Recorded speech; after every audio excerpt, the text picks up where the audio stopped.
Mas para falar então sobre sobre esta confluência de fatos, que foi o dia 6 de janeiro lá e o 8 de janeiro aqui, eu vou receber com muito prazer, muita alegria, eu recebo o Marco Antônio Costa, o professor Marco Antônio Costa, professor, diretor do Fio Diário, pesquisador, cara, tudo que tu que imaginar de bom, o Marco Antônio é. Bom dia, Marco Antônio, tudo bem?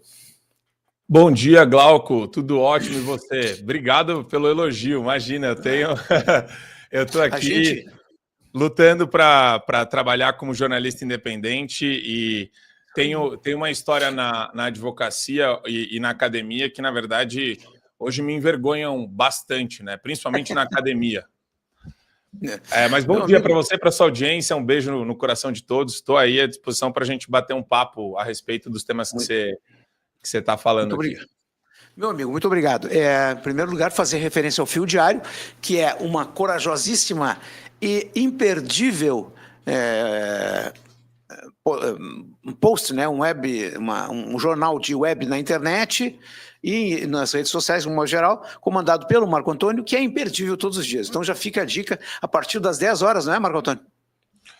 Das 10 ao meio-dia, Fio Diário é uma plataforma de streaming com vários programas de debate, de entrevistas especiais. É que nem o Daily Wire nos Estados Unidos, né? A ideia é trabalhar a comunicação sob uma nova perspectiva independente e de jornalismo com honestidade intelectual de fato, não com militância e cartilha ideológica dessa turma aí da Globo News, da CNN, que quando você escuta o pessoal parece mais... parece não, é mais radical que... centro acadêmico presidido por um coletivo do PSOL. É um negócio assim. Então, a gente precisa ganhar espaço na comunicação brasileira, usando as redes sociais, mas, é claro, com a assinatura, com o apoio da nossa audiência, porque a gente precisa reverter essa lavagem cerebral que é feita pela comunicação em massa aqui no Brasil. Perfeito. Então, já sabe, nós vamos conversar com o Marco aqui às 9h40, e você termina aqui, das 10 ao meio-dia, já tem compromisso com o Fio Diário, certo? É só procurar por Fio Diário nas redes sociais que você vai ter o prazer de conversar com o Marco Antônio e a turma do Fio Diário. Marco Antônio, em primeiro lugar, a gente sempre está em busca de conversas sobre aquelas coisas que eu costumo dizer assim, preenchem as frestas do nosso cérebro com coisas boas, né? E sempre que alguém me fala em Globo News, me fala em CNN, sempre me remete ao que há de pior, né? E ao que há de pior, nós estamos vendo que está sendo dada uma chacoalhada importante. Até agora, desde a posse do Trump, claro que todo mundo tinha um grau de expectativa muito alto com relação à posse do Trump. Já havia uma enorme expectativa desde a eleição até a posse, e da posse em diante nem se fala, né? Só que esse cara está superando todas as melhores expectativas que a gente esperava. E é claro que ele vai começar todo o processo de sanitização e de higienização pelos Estados Unidos, né? E começou, para mim, com uma coisa mais importante. Claro, tem várias coisas mais importantes, mas a mais importante foi a libertação imediata, promessa de campanha, de 1.500 reféns, que ele chama, hostages, que foram presos naquela farsa da invasão do Capitólio de 6 de janeiro. Eu sempre confundo anos, acho que foi 2021. Não me lembro se foi 2021 ou 2022. Então, fato e ato consecutivo, Trump libertou os reféns, e ao mesmo tempo que Trump libertou os reféns, o Biden deu perdão para aquela CPI do Congresso que investigou os crimes, os tais supostos crimes cometidos na invasão do Capitólio. Olha que coisa interessante. O Trump liberta os reféns, o Biden perdoa, e pior do que isso, os documentos, as atas, deram sumiço em tudo, Marco Antônio, como se eles quisessem apagar da história a tal invasão do Capitólio, que acabou se desbordando aqui na suposta farsa, a farsa que foi a invasão da Praça dos Três Poderes. Olha, eu queria te ouvir um pouco sobre isso. Como é que tu entende os primeiros movimentos do Trump, mas em especial atenção a esse que tem uma relação direta conosco aqui? É muito boa a pergunta, Glauco, porque eu gosto de eu fiz mestrado e doutorado em constitucional, e eu gosto de ficar pensando no sistema, no funcionamento do sistema, em defesa do cidadão, do poder que pode alcançar, extrapolar todos os limites possíveis e imagináveis por parte de agentes públicos. Então, a Constituição, e essa é uma frase que eu ouvi a primeira vez de um esquerdista, o professor Celso Antônio Bandeira de Mello, e ele fala do direito administrativo. O direito administrativo é o escudo e a lança do cidadão.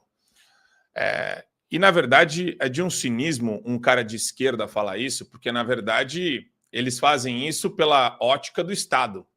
Direito administrativo, a burocracia, a legislação e a Constituição, se você está num clima de insegurança jurídica oriunda de ativismo judicial, eles viram escudo e lança do Estado e vai enfiando no bucho do cidadão a qualquer custo. E dane-se, eles não estão nem aí. Então, a postura do Biden lá nos Estados Unidos de usar esse decreto para fins espúrios ou para proteger ou acobertar crimes que foram cometidos ou perseguições que foram realizadas, mostra como o mesmo instrumento que pode ser utilizado para beneficiar pessoas que foram injustamente acusadas e que foram devoradas por um sistema, pessoas simples, pessoas que não têm grana, o cidadão comum, o average Joe, como eles falam nos Estados Unidos, né?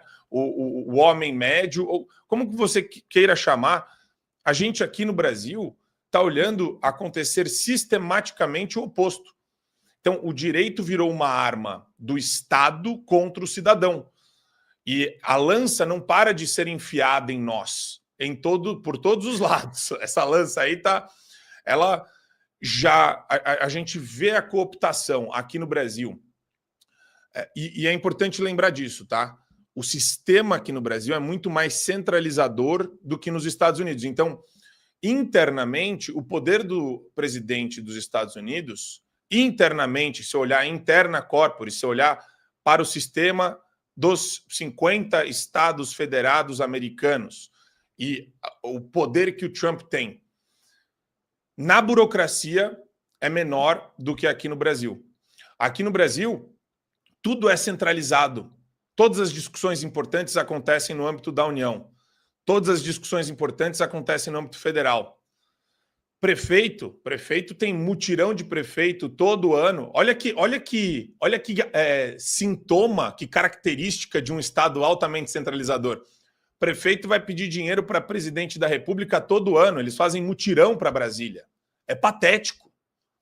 Governador de Estado, hoje, por que eles não falam, os governadores de Estado do Supremo Tribunal Federal? Porque eles ficam querendo, né, manter algum relacionamento com a juristocracia que foi instalada, e daí sempre tem aquele pretexto ou aquele fundamento que é utilizado.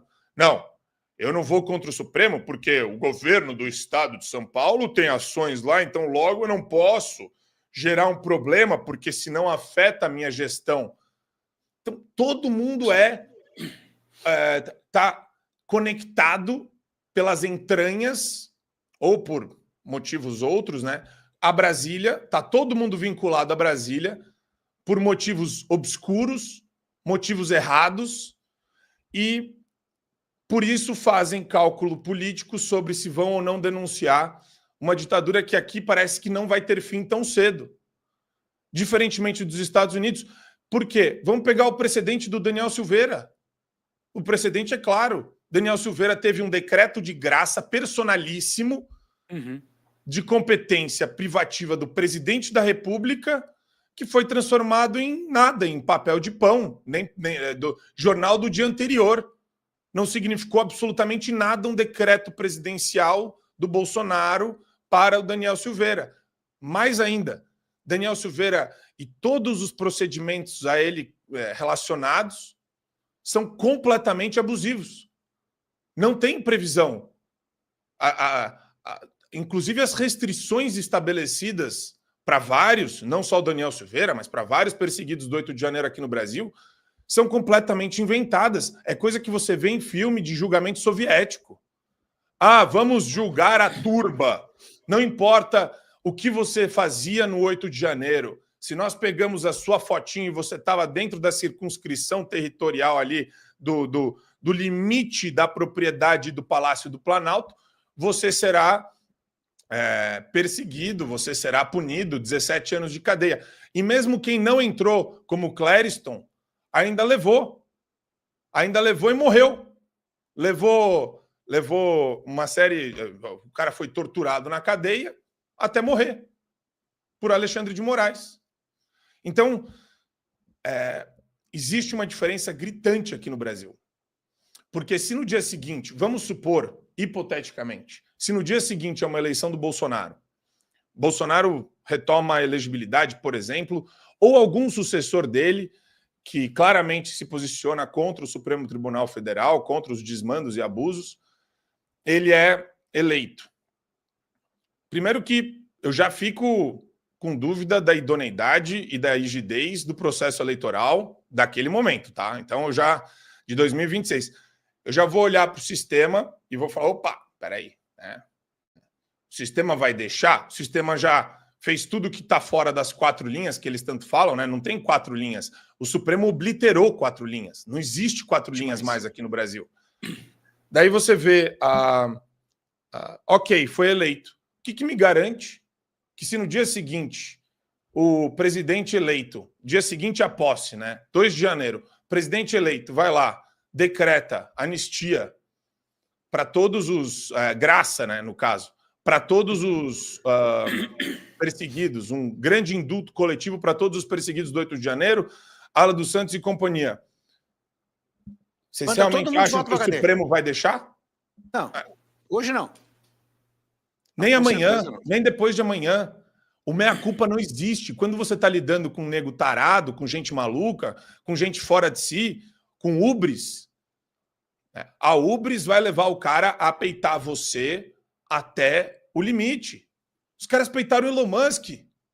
Peitaram assim, de maneira, de novo, criminosa e abusiva. Citaram o Elon Musk, e não o CEO da empresa dele, pela rede social dele, para depois colocar uma multa e depois colocá-lo dentro do inquérito das milícias digitais. A gente superou. Eu acho muito engraçado, às vezes, quando eu vejo alguém falando agora a corda vai esticar. Meu Deus do céu, não tem mais corda. A corda é uma ilusão. Existe uma prisão. E todo mundo que olha para o Supremo e tem medo de falar o que eu estou falando, está nessa prisão. Está preso. A pessoa está presa na mente dela. É uma escrava de um regime. E a gente não pode aceitar isso, meu Deus. Está todo mundo sendo feito de otário. O pessoal votou agora na última eleição para prefeito, etc. Até na prefeitura o Supremo manda. Não vai ter muro lá em São Paulo, na Cracolândia. Balneário Camboriú tem que ter uma nova política assistencial, de assistência social com morador de rua.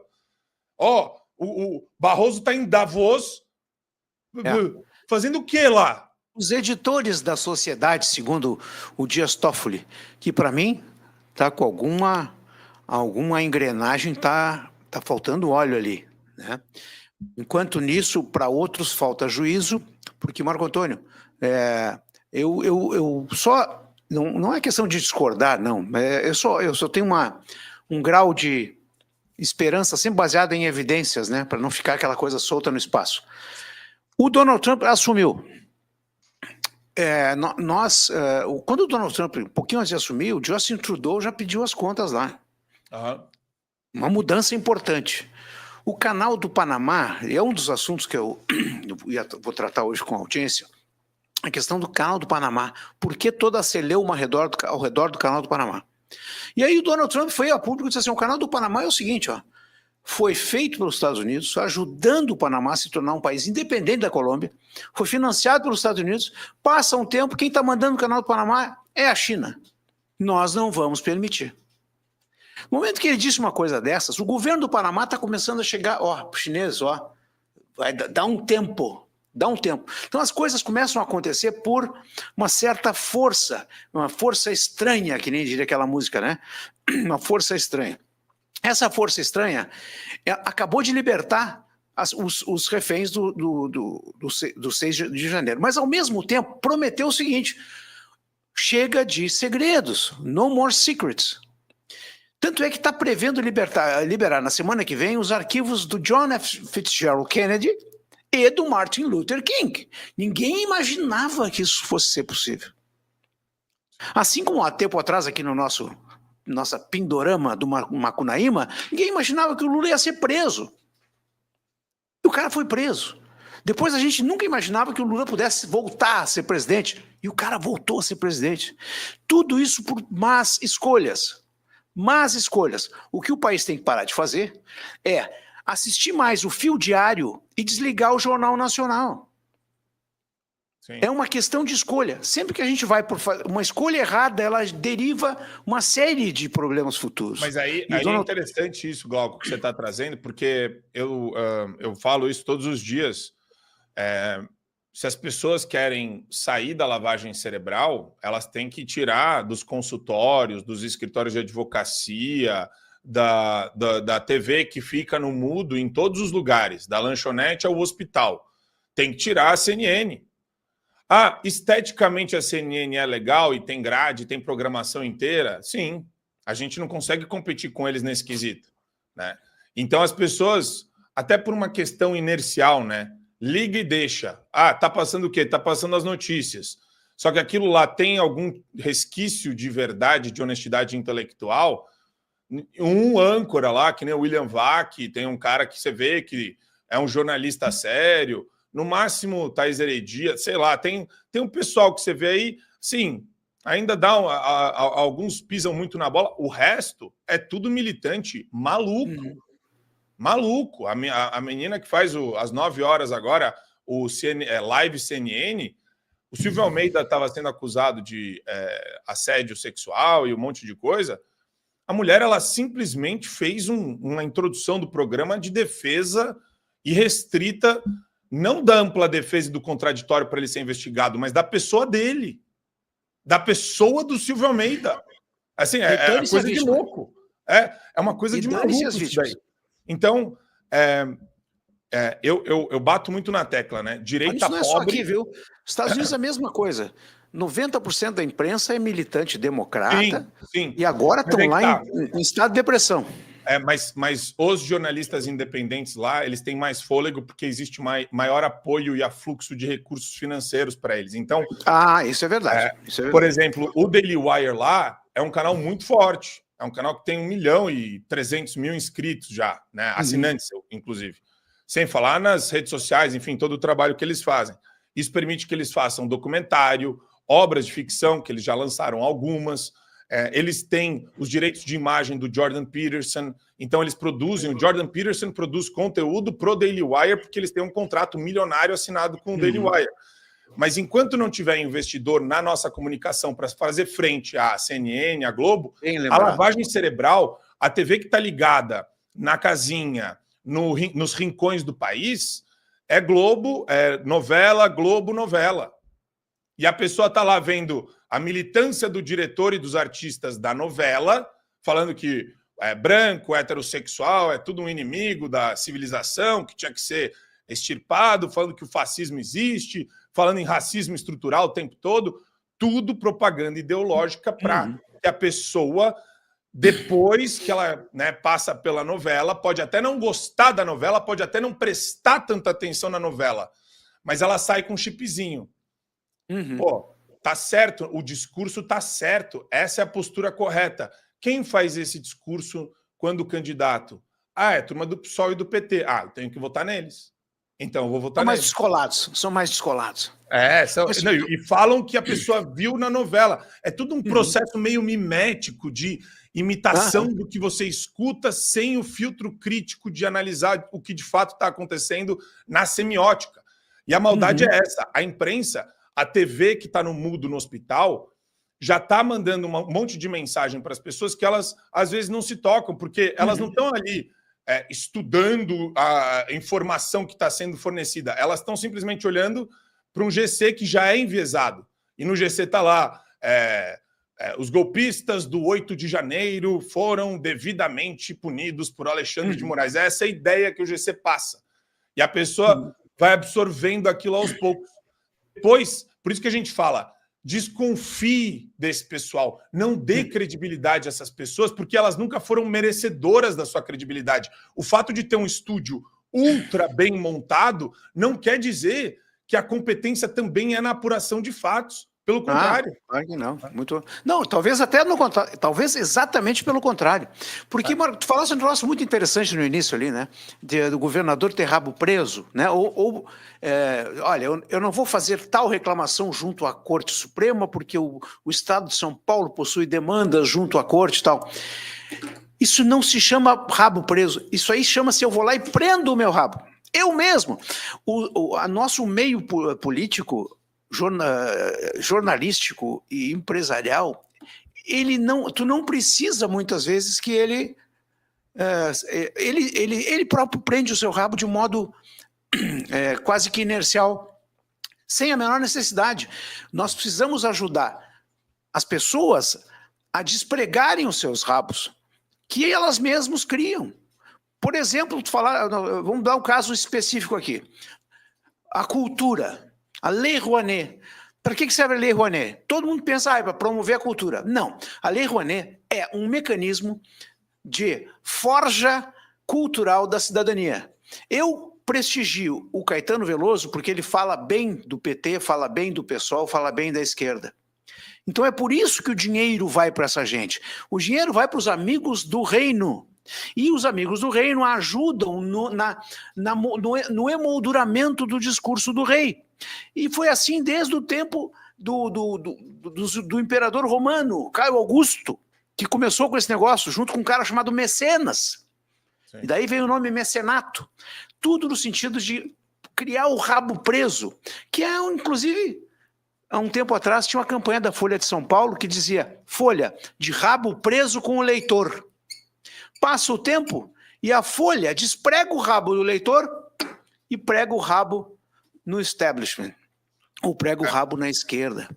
Então, temos um longo caminho pela frente, não há dúvida alguma, mas eu sempre lembro, o mal tem um tempo de duração. O Brasil está se desmanchando institucionalmente, economicamente, eticamente, moralmente. Então, por mais que eles possam ter o poder sem nenhuma discrição e utilizar o poder de modo absolutamente irregular e inconstitucional, vai chegar um momento em que a justiça vai bater a porta desses caras. Não há dúvida alguma. E eu acho que está mais perto que nunca, viu? Talvez eu seja um pouquinho mais pessimista, Glauco, pelo seguinte. Eu sou um pouquinho, levemente. Eu tenho esperança que isso aconteça, mas eu espero que, por exemplo, a gente pode falar tanto do meio cultural, você falou da Lei Rouanet, por exemplo, nos Estados Unidos, você tem renúncia fiscal, né? Você tem a possibilidade de fazer 4%, 5% de imposto de renda da pessoa física e jurídica, que nem aqui no Brasil, né? Esse é o modelo padrão.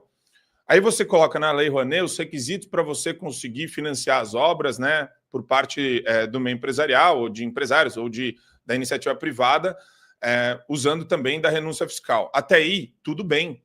O problema é que a máquina burocrática, ela se tornou uma máquina completamente enviesada e o espaço foi ocupado por pessoas que são militantes. Militantes completamente cegos, padecendo de cegueira ideológica. E a questão que fica, inclusive, se você deve conhecer o Gustavo Lopes, não? Gustavo Lopes, que trabalhou com o presidente Bolsonaro na Secretaria de Cultura, no Ministério da Cultura, não. Né? O Gustavo Lopes é do Rio Grande do Sul. E ele trabalhou com o presidente Bolsonaro. Gustavo, desculpe, eu não tinha entendido o nome. Gustavo, claro, o Gustavo é nosso participa. Habitué aqui no programa. E ele fala claramente. Um deputado federal uma vez chegou para ele e falou: escuta, por que vocês estão aprovando o projeto da Lei Rouanet de esquerda? Vocês estão malucos? Uhum. Aí ele chegou e falou: me mostra um projeto de direita aqui. Me mostra alguma coisa. Uhum. Não tem? Não tem. Então, a hegemonia também se deu por vários motivos, tá? A esquerda, em termos de guerra cultural, de viés gramsciano, ela entendeu completamente como ocupar esse espaço. E a gente foi negligente, 50, 60. Quantos anos a gente foi negligente com isso? Eu acredito em ocupação de espaços. Eu não vejo uma incubadora de projetos sociais da direita. Eu não vejo uma incubadora de projetos artísticos da direita. Cada um com a sua bandeira, cada um batendo sistematicamente na porta de 10, 20, 30, 40, 50 empresários para falar: tiozão do agro, se você é contra essa sacanagem que está rolando, seja de Lei Rouanet, seja na comunicação brasileira, você precisa me apoiar, porque quem molda a opinião pública ao longo do tempo, quem influencia a opinião pública ao longo do tempo, é a cultura. A cultura é pré-condição da política, e não o contrário. E não o contrário. A lei, ela só chega e pega uma sociedade de surpresa quando é uma lei de viés esquerdista. Quando é uma lei que vai aos poucos sendo... ela enxerga que os deputados ou membros do Congresso enxergam que aquela mudança social precisa ser normatizada, é um processo gradual. Lei que pega as pessoas no assalto, no pulo, é projeto centralizador, autoritário, totalitário, sempre, a não ser em caso de emergência. Sempre, em todas as vezes, é assim que funciona. Então, se o ambiente cultural é determinante para qualquer questão política, inclusive local, regional, estadual, federal, tanto faz, existe uma parcela grande de responsabilidade do nosso lado. Não vejo uma movimentação depois do primeiro passo, né? O primeiro passo é exame autocrítico. A gente sempre tem que fazer. Não é só apontar o dedo e falar: esses caras são vagabundos, totalitários, canalhas, manipuladores, propagandistas, mentirosos e por aí vai. Não. Tem que falar isso, a gente faz isso. Aí tem que ter o segundo passo, tá? Qual bandeira você está levantando? É muito fácil criticar quem levanta a bandeira também. Porque nós da direita, a gente sofre muito com isso. Você levanta uma bandeira, sempre tem alguém falando, jogando pedra, falando que não serve para nada. Eu sou o cara que mais estimula e que acho... não tem nada mais salutar do que você ter uma bandeira para lutar pela sua vida. Pode ser qualquer bandeira. O Matt Walsh tem a bandeira do identitarismo. E com isso ele conseguiu fazer 2 documentários que explodiram no mundo inteiro. What is a Woman, né, o que é uma mulher, e Am I Racist? Sou racista? Será que sou racista? Uma pergunta. Então, essa é a bandeira dele. Muita gente vai para ele e fala: você é monotemático, você é isso, você é aquilo, e ele responde: e você? Qual que é a sua bandeira? Se você concorda comigo, que está achando chato o que eu estou falando, beleza. Mas qual é a sua bandeira? Perfeito. Não é o Kennedy que falou isso? Não pergunte o que o seu país tem que fazer por você, mas o que você tem que fazer pelo seu país. Kennedy. Então, precisa ter uma mudança do chip da galera. Perfeito, parar, meu amigo. Reclamar é o primeiro passo. Reclamamos, denunciamos, ok. O segundo passo é construir. Senão não vamos ocupar o espaço. Perfeito. Eu acho que o Trump abre essa janela de oportunidades para a gente avançar na construção de um Brasil melhor. Mas a gente precisa trabalhar muito para construir esse Brasil que a gente quer. Excelente, meu amigo. Olha, me empolguei. Eu estou arrepiado aqui, para ser bem sincero. Adorei a tua visão. Acho que a gente tem um tema de casa muito maior do que imaginava, né? E esse tema de casa começa com a sedução que nós temos que ter a ferramenta. Porque tu pega assim, o poder americano, onde é que ele está concentrado? Costa Leste, Nova York e na Califórnia. Onde é o que são os grandes tambores culturais do país? O resto tudo no meio, que pintado de vermelho republicano, mas na verdade produz leite, milho, carne, enquanto os outros produzem cultura, produzem cinema, teatro, literatura, tal, que são aquelas coisas que no final e ao cabo são de consumo mais prolongado e acabam fazendo parte da história, né? Sim. E esse é o nosso tema de casa, meu querido amigo. E eu não vou te atrapalhar, porque eu sei que tu tem que entrar no ar daqui a pouco. Não atrapalha de jeito nenhum. Eu adorei bater esse papo com você, Glauco. E eu acho assim, eu acredito muito, até para fazer um fechamento em cima do que você falou, em liderar pelo exemplo. Eu acho que esse ponto é fundamental. Perfeito. Eu acho que é a melhor coisa, porque não adianta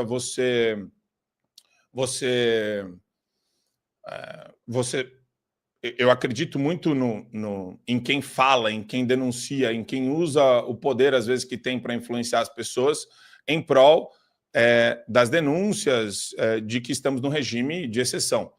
Mas eu realmente acho que a gente tem hoje mais responsabilidade do que nunca para consertar o país, porque existe uma bifurcação aí. Ou o regime vai recrudescer e vai piorar, e é uma possibilidade, Brasil fechar cada vez mais, porque só tem ou a galera do PT é burra ou é cheia de má fé, né? Eu sei que tá cheio de cara incompetente nos ministérios e tal, então fazer coisa boa eles não vão fazer. Não. E má fé pior ainda, né? Aliança com Hamas, discurso propagandístico, caçar e perseguir opositor. Só que a gente tem outro elemento que é o Supremo. O Trump não tinha esse elemento para resolver com o ressurgimento dele lá. Então, a nossa tarefa, a nossa lição de casa é muito mais difícil do que a americana. Por isso que a gente precisa de todo mundo, né, de mangas, arregaçando as mangas para ver como que a gente vai trabalhar. É manifestação popular, é fora Lula, fora Moraes, tudo junto, mobilizar a imprensa. Os milionários que não dão dinheiro para Rádio Brasil tem que dar dinheiro para a Rádio Brasil, mais Brasil, tem que falar, tem que estar junto. Ou a gente vai ficar nesse miserê desgraçado. Cissa Guimarães está ganhando 80 pau por mês num programa que ninguém vê. Lá na TV Brasil do Lula. Na TV do Lula. E a gente? Tá cheio de governador de estado aí, o Zema bate no peito, não critica nada do Supremo, não fala nada do Supremo, bate no peito. Sou um bom gestor. O estado dele continua quebrado. Ele é bom, ele é de direita, ele enxugou gasto. Legal. Mas eu não quero um cara que tem medo de falar do Supremo Tribunal Federal, bate no peito e fala, eu sou um ótimo gestor, viu? Vote de novo em mim porque eu sou um grande gestor. Fala, bicho, você tá de sacanagem comigo? O Brasil caiu numa ditadura, num buraco negro, você tá ignorando isso? Você finge que isso não existe? O Elon Musk sabe que isso existe, o Trump sabe que isso existe, o Marco Rubio sabe que isso existe. Os Estados Unidos, quem entende um pouco mais de geopolítica sabe que isso daí é uma realidade nossa. E você está fora dela. Você se colocou fora dela por conveniência. Então, é aquilo que eu falei, que a gente tem muito trabalho. A própria turma prende o rabo. Não é assim, vem para cá, porque aqui tu tá seguro comigo. Não. Eu vou chegando, eu mesmo com o meu grampeadorzinho, vou lá e prendo o meu rabo automaticamente para não me incomodar. Eu não quero me incomodar. Só que quando vai ver, né? Olha, é só tu ver a quantidade de empresas que abrem, vivem um tempo e fecham. E elas nunca se deram conta de que esse tempo de vida dela tem uma associação com o engajamento que essas empresas ou instituições têm que ter com a vida do país, com a vida do mercado que lhes dá a receita tão necessária para sobreviver e para crescer. Mas isso é um tema enorme, Marco Antônio, é um tema que a turma não gosta de conversar sobre isso. E nós temos que achar uma forma, um dialeto, de fazer com que a turma entenda que, cara, não adianta ficar esperando o milagre. Como eu digo aqui, nós temos lá exemplos de liderança acontecendo. Vamos aproveitar essas boas lições de liderança e vamos implementar as nossas. Eu disse isso aqui, com essas palavras, para o senador Plínio Valério. Né? Teve um assessor aqui, que é o nosso ouvinte, o Eric Saucer, trabalha muito na questão ambiental no Amazonas.